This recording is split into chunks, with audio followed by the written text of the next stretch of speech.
அதிர்ச்சி வைத்தியம். காலை 8 மணி. இரவெல்லாம் தூக்கமில்லை, குமட்டிக் கொண்டே இருந்தது.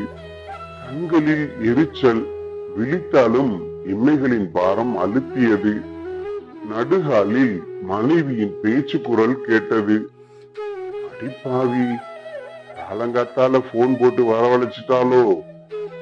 இப்போது என்ன நடந்து விட்டது?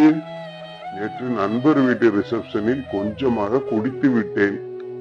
அதற்குள் என்னை பரம்பரை குடிகாரனாக நினைத்து இப்படி வரவழைப்பாலோ? நேற்று இரவு வாந்தி எடுத்த போது, இருங்க உங்களை காலையில் பேசிக்கிறேன், அவள் சொன்னதை இப்போது நிறைவேற்றி விட்டாலோ? எழுந்து ஹாலுக்கு போனேன். வழியில் கடுகடு முகமாய் என் மனைவி. என்னவாம் என்றேன் ரகசியமாக.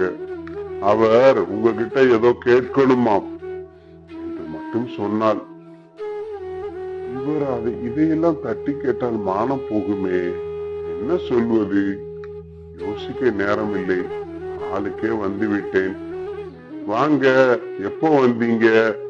வந்தவரை கேட்டேன்.